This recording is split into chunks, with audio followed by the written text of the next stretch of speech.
Hello again and welcome to the Warhammer 40k Imperial Guard Tactics video. Before we get into today's video, I'd like to say a big thank you to James Orsini for sending in some pictures of his characters for his Hades 33rd Army. Absolutely fantastic characters. Love all the conversions, love the gas masks you put on everything. I'm not entirely certain about this heretical clown-like figure.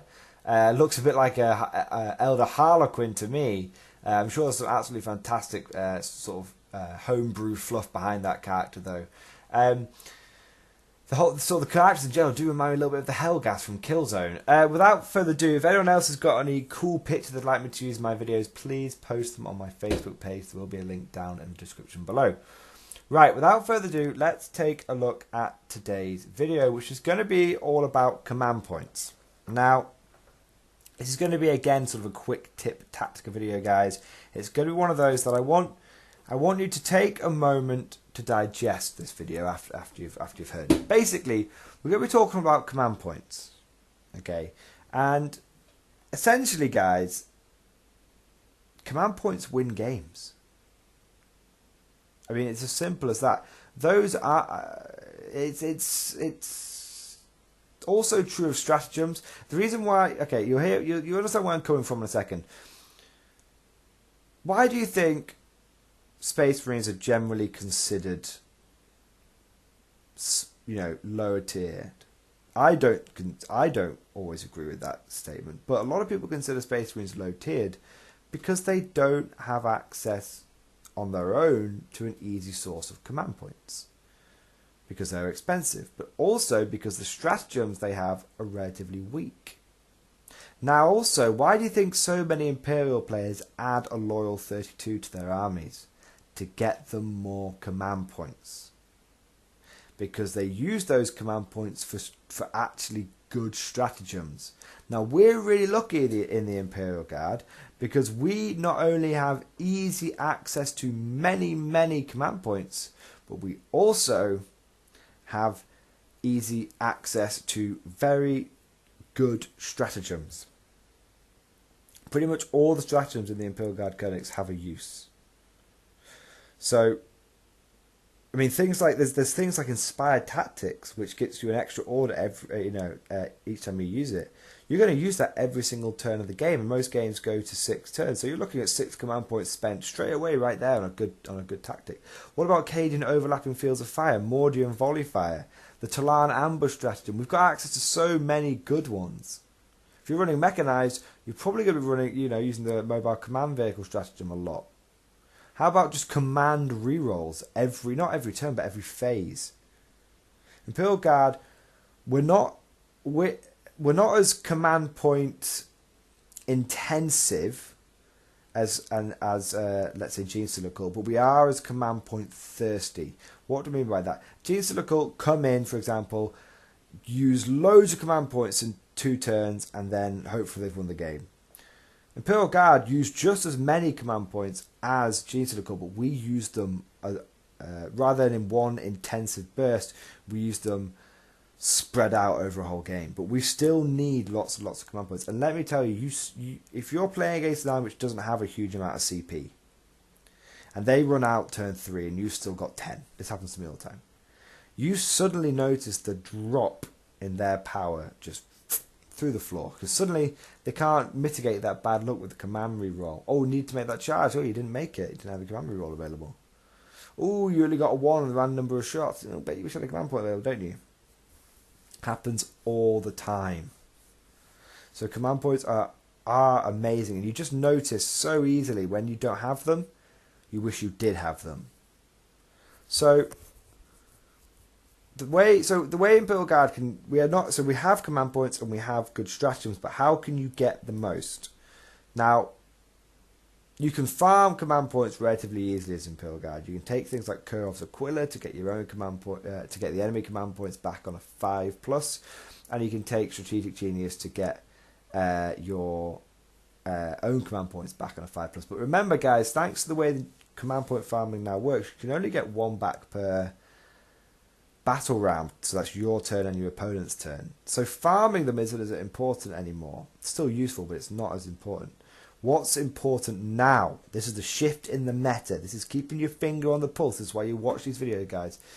Now it's about starting with a great number of command points. Farming, that's so last year. Now it's all about starting with good command points. Okay?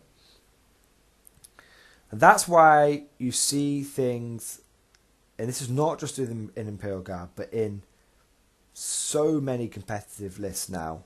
You see double battalions cropping up everywhere because people can't farm as easily anymore. Double battalions popping up everywhere. Brigades becoming more and more popular. Well, you know what's great about the Imperial Guard? We don't run double battalion. As a minimum, you should be running triple battalion. Triple. Hear me out, right? Hear me out. You might be saying, Mordian Glory, triple battalion, that's pure madness. What are you talking about? Well, ask yourself this question. Are you taking 3 company commanders in your competitive list? The answer is most likely yes. You should be. Company commanders are fantastic. Are you taking things like Primaris Psychers? Yes, you should be. They're really good. Primaris Psychers are Ashpaths. They're cheap and they're good. Are you taking tank commanders? If you're taking Lehman Russes, you're basically taking tank commanders. You'll be mad not to. If you've only got 3 Lehman Russes in your army, you might as well spend the 60 points and make them all tank commanders. So put it this way. If you've got 3 company commanders in your army, 3 tank commanders in your army, which you should have as a bare bones standard for any competitive Imperial Guard list, what have you got there? 6 HQ choices. What does that allow you to run? 3 battalions. Suddenly, like, holy shit. That makes sense. What am I always telling you guys you need for a competitive list? Minimum of 100 infantry. Minimum. If you take 3 squads per battalion, and you're taking 3 tank commanders and 3 company commanders anyway, guess what? You've already got 3 battalions. You didn't even realise it. 3 battalions will get you 18 command points to start off with. That's a good start. We can do better though.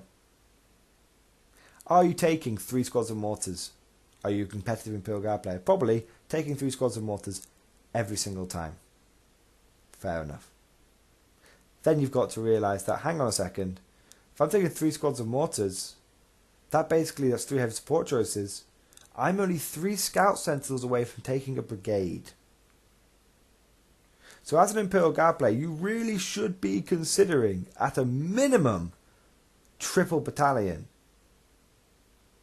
But you should be thinking about going up to a brigade and 2 battalions. Brigade and 2 battalions gets you just an insane amount of command points. I think it's, isn't it 12 command points for a brigade these days? Something insane, or 9. It's a lot of command points, guys. It's a lot of command points. So you're looking at a brigade, battalions, and then you've got Battle Forge as well. What, you're looking at 25 command points? Nice. Very, very good. Now, don't forget this, guys. You might be thinking, oh, but you're never going to spend 25 command points. Let's take this to the next step. If you're running 3 different detachments like that, you know what you're probably doing if you're taking a competitive top tier list. You're probably mixing and matching regiments as well, aren't you? Okay, you should be. You should be thinking about it. Why? Because that gives you access to more stratagems. See, it all comes together now. Because then you're using things like Cadian overlapping the fields of fire every single time. You're using things like Mordian volley fire every single turn. What about Vostroyan firstborn pride every single time? Suddenly, you start adding, let's say you're using inspired tactics every single turn. That's 6 command points done. Cadian overlapping fields of fire. That's 12 command points done. You already spent 18 command points there. What about firstborn pride? That's another potential 6 command points you could be spending. What about Mordian volley fire? That's another potential 6 command points you could be spending every single turn. What about the take morale on a 1d3? Auto passing morale. Suddenly 25 command points doesn't go as far as you think it does. I now know Imperial Guard players or players who bring Imperial Guard along with their soup list, who are running a brigade of Imperial Guard or even 2 brigades of Imperial Guard. Because it's cheap. It's amazingly, amazingly cheap, guys. If you want to get a brigade of Imperial Guard, you can get it for a very reasonable price. You can get it for, we'll work this out right now.